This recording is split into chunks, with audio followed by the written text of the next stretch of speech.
नमस्कार दोस्तों, स्वागत है आप सभी का अपने YouTube चैनल लेटेस्ट ज्वाइनर्स पर। दोस्तों, आज हम उपस्थित हैं सामान्य अध्ययन के इतिहास विषय के महत्वपूर्ण टॉपिक को लेकर के। दोस्तों, ये इसके पहले कई सारी वीडियो आ चुकी हैं जो कि इतिहास से जो भी संभावित प्रश्न थे उन पर हम लोगों ने बड़ी गहनता से चर्चा कर ली है। आगे भी करते रहेंगे और आज का जो सेशन है ये भी इतिहास के ही प्रश्नों पर आधारित है। शुरू करने से पहले यही कहना चाहूँगा कि अगर आप चैनल पर नए हैं तो चैनल को सब्सक्राइब कर लें, वीडियो को लाइक शेयर ज़रूर कर दें और चैनल को और बड़ा करने के लिए सपोर्ट करते रहें। तो शुरू करते हैं आज का सेशन। आज का पहला प्रश्न है, निम्नलिखित कथनों पर विचार कीजिए। 1. फैक्ट्री एक्ट 1881 औद्योगिक कामगारों की मजदूरी नियत करने के लिए और कामगारों को मजदूर संघ बनाने देने की दृष्टि से पारित किया गया था। दूसरा है, N.M. लोखंडे ब्रिटिश भारत में मजदूर आंदोलन संगठित करने में अग्रगामी थे। ऊपर्युक्त कथनों में से कौन सा या से सही है?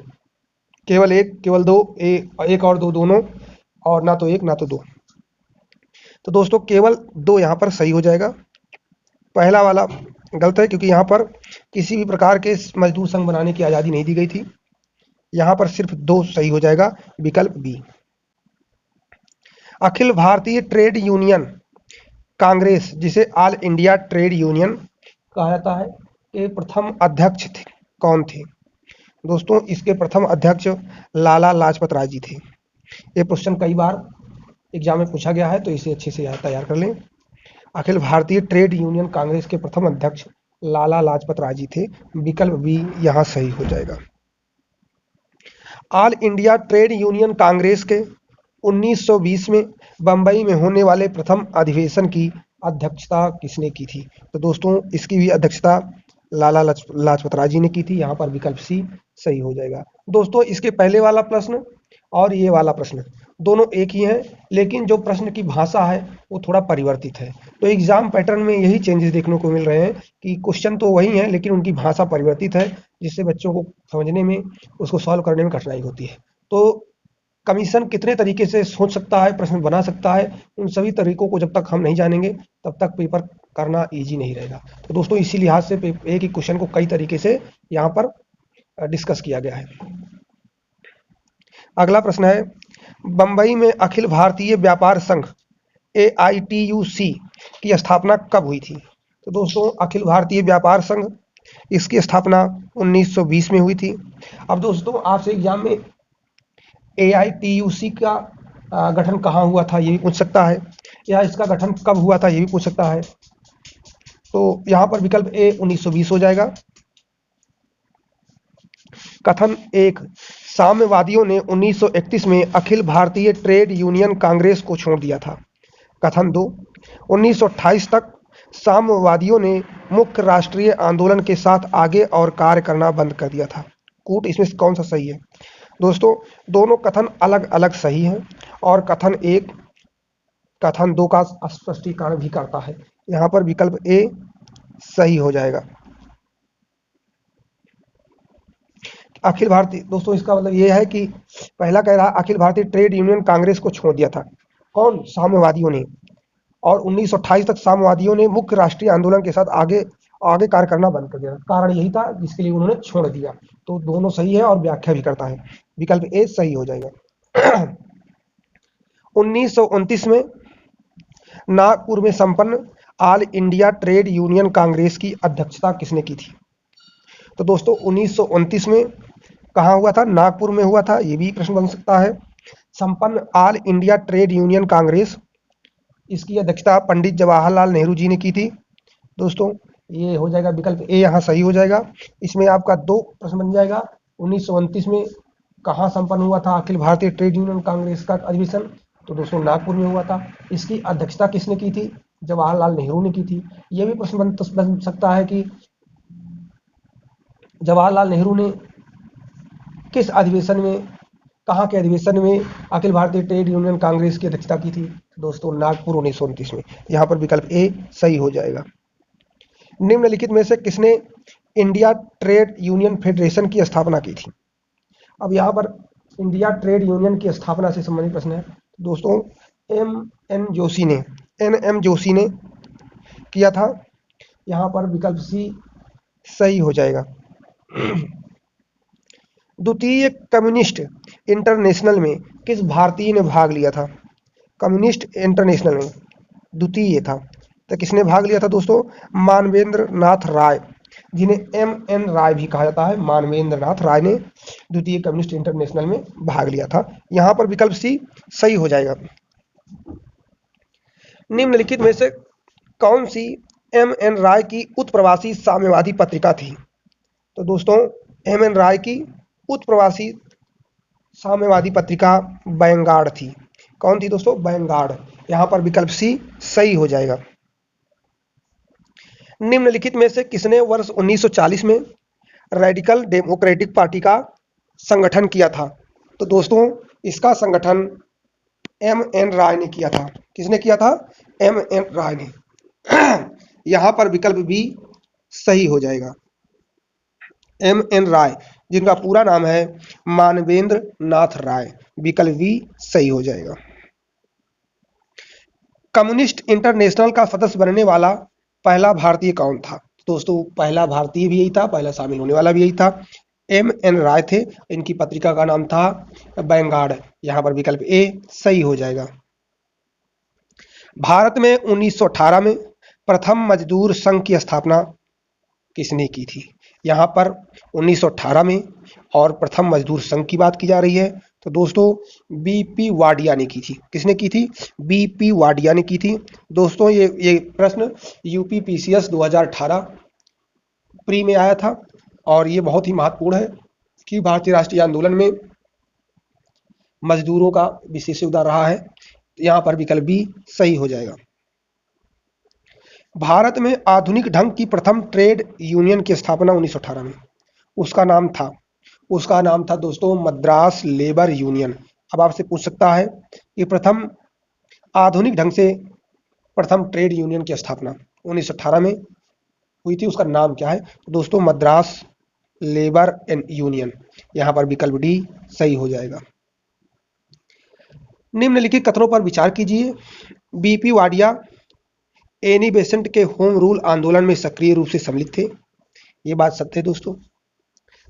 बीपी वाडिया को प्रथम अंतर्राष्ट्रीय मजदूर सम्मेलन में जो लीग ऑफ नेशन ने आयोजित की थी, भारत का प्रतिनिधित्व करने का बुलावा पत्र दिया था। तो दोस्तों ये भी बात सत्य है। यहाँ पर एक और दो दोनों कथन सत्य हैं।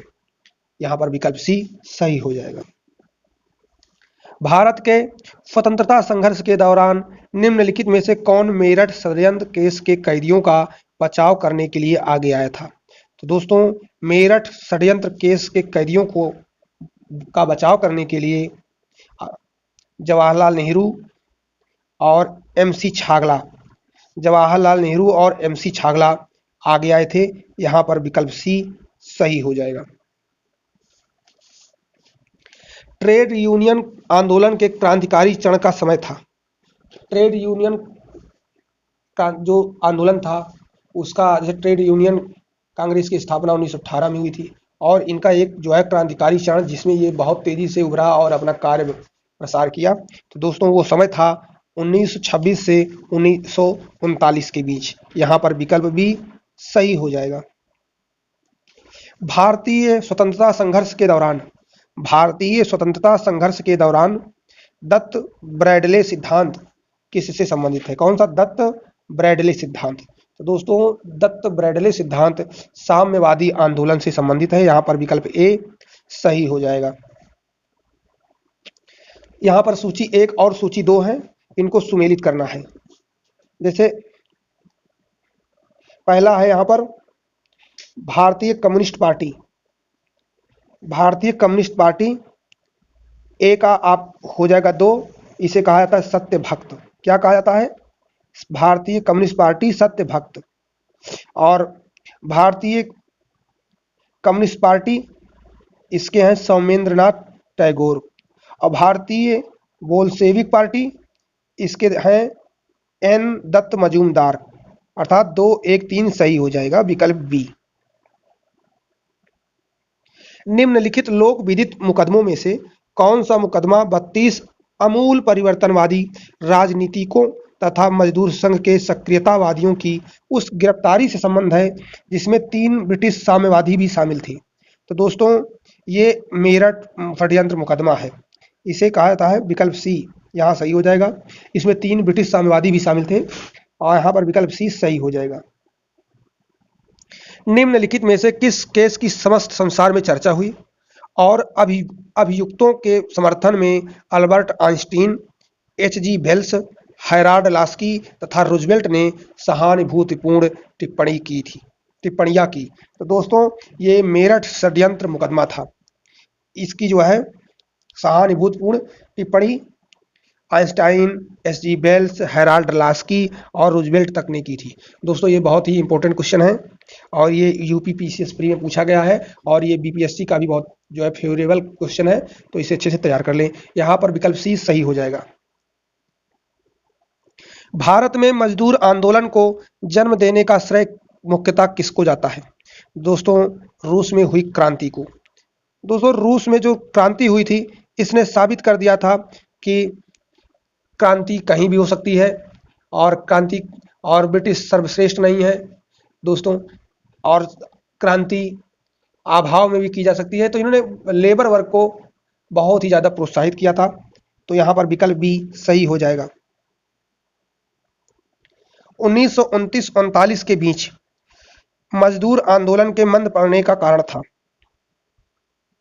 तो दोस्तों, 1929 से 1939 के बीच मजदूर आंदोलन मंद पड़ गए थे। उनका प्रमुख कारण यह था कि ट्रेड यूनियन कांग्रेस का कई गुटों में विभाजन हो चुका था। जितने भी सदस्य थे, उनके अलग अलग मत थे, उनके कार्य करने के तरीके अलग हो गए थे, उनकी विचारधाराएं अलग हो गई थी। इसलिए जो मजदूर आंदोलन था वो धीमा पड़ गया था। यहाँ पर विकल्प ए सही हो जाएगा। सौमेंद्र नाथ टैगोर द्वारा स्थापित दल का नाम क्या था? तो दोस्तों, सौमेंद्र नाथ टैगोर द्वारा स्थापित दल का नाम क्रांतिकारी साम्यवादी दल था। यहाँ पर विकल्प बी सही हो जाएगा। क्रांतिकारी साम्यवादी दल की स्थापना सौमेंद्र नाथ टैगोर ने की थी। यहाँ पर विकल्प बी सही हो जाएगा। निम्नलिखित में से महात्मा गांधी का कौन सा संघर्ष औद्योगिक श्रमिकों से संबंधित था? तो दोस्तों, अहमदाबाद संघर्ष जो है औद्योगिक श्रमिकों से था। यहाँ पर विकल्प बी सही हो जाएगा।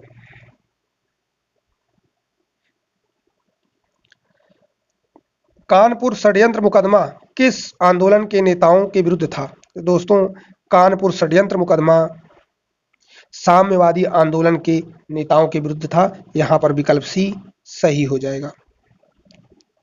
मुजफ्फर अहमद, एस.ए. ठांगे, शौकत उस्मानी तथा नलिनी गुप्ता किस षड्यंत्र के लिए कैद किए गए थे? तो दोस्तों, कानपुर बोलवेसिक षड्यंत्र कांड के लिए ये लोग जो है कैद किए गए थे। यहाँ पर विकल्प डी सही हो जाएगा। कानपुर में 1925 में स्थापित कम्युनिस्ट पार्टी ऑफ इंडिया का अधिवेशन किसकी अध्यक्षता में संपन्न हुआ था? तो दोस्तों, कानपुर में 1925 में स्थापित कम्युनिस्ट पार्टी ऑफ इंडिया का अधिवेशन सिंगारवेलू चेट्टियार के नेतृत्व में सिंगारवेलू चेट्टियार के नेतृत्व में संपन्न हुआ था। यहाँ पर विकल्प डी सही हो जाएगा। साम्यवादी दल का प्रथम निर्वाचित मुख्यमंत्री कौन था? तो दोस्तों, साम्यवादी दल का प्रथम निर्वाचित मुख्यमंत्री ई.एम.एस. नंबूदरीपाद थे। ई.एम.एस. नंबूदरीपाद, विकल्प सी यहाँ सही हो जाएगा। सन 1929 में all India trade union Congress में क्यों विभाजन हुआ, जिसमें एन.एम. जोशी को भारतीय ट्रेड यूनियन फेडरेशन बनाने की आवश्यकता पड़ी? तो दोस्तों, संगठन को अंतर्राष्ट्रीय साम्यवादी आंदोलन से संयुक्त करने पर मतभेद दोस्तों, हुआ ये कि कुछ लोग इस all India trade union Congress को राष्ट्रीय स्तर पर रखना चाह रहे होंगे, कुछ लोग इसे अंतर्राष्ट्रीय स्तर पर वृद्धि करना चाह रहे होंगे। इन्हीं को लेकर इनमें विवाद हुआ और एम.एन. जोशी को भारतीय ट्रेड यूनियन कांग्रेस बनाने की आवश्यकता पड़ गई। यहाँ पर विकल्प सी सही हो जाएगा। उस आईसीएस अफसर का नाम इंगित कीजिए जो कम्युनिस्ट आंदोलन के लिए गुप्त रूप से काम करता था तथा जिसने भारत में अंग्रेजी साम्राज्य पर भीतर घात किया था। दोस्तों, उनका नाम है एच बी कामत। क्या नाम था? H B Kamath. ये एक आईसीएस अफसर थे और कम्युनिस्ट आंदोलन को गुप्त तरीके से सहयोग करते थे। यहाँ पर विकल्प भी सही हो जाएगा। खिलाफत आंदोलन के मुख्य उद्देश्य निम्नलिखित में से कौन कौन थे? पहला, भारत के मुसलमानों में ब्रिटिश विरोधी भावना उत्पन्न करना, मुस्लिम समाज का सुधार। पहला तो दोस्तों सत्य है, लेकिन दूसरा गलत है। ये मुस्लिम समाज में सुधार की बात नहीं करता। पृथक निर्वाचक मंडल की मांग और खिलाफत का संरक्षण, दोस्तों ये गलत है। ऑटोमन साम्राज्य की रक्षा और खिलाफत का रक्षण। दोस्तों यहाँ पर ऑटोमन साम्राज्य जो तुर्की का खलीफा था, वो मुस्लिम जगत का नेता था और उसी के संरक्षण के लिए ये लोग खिलाफत आंदोलन चला रहे थे। तो दोस्तों इसमें 1 और 4 सही हो जाएगा, विकल्प डी। कांग्रेस ने खिलाफत आंदोलन का समर्थन किया मुख्यतः खलीफा की पुनः स्थापना के लिए। दोस्तों ये बात सत्य है। खलीफा को हटाने के लिए? जी नहीं। मुसलमानों की सहानुभूति प्राप्त करने के लिए। दोस्तों ये बात सत्य है। तो यहाँ पर 1 और 3 सही हो जाएगा, विकल्प ए। खिलाफत आंदोलन में प्रमुख भूमिका थी दोस्तों मोहम्मद अली की, शौकत अली की और अबुल कलाम आज़ाद की। यहाँ पर विकल्प ए सही हो जाएगा। मोहम्मद अली, शौकत अली और अबुल कलाम आज़ाद, खिलाफत आंदोलन में इनकी प्रमुख भूमिका रही। विकल्प ए सही हो जाएगा।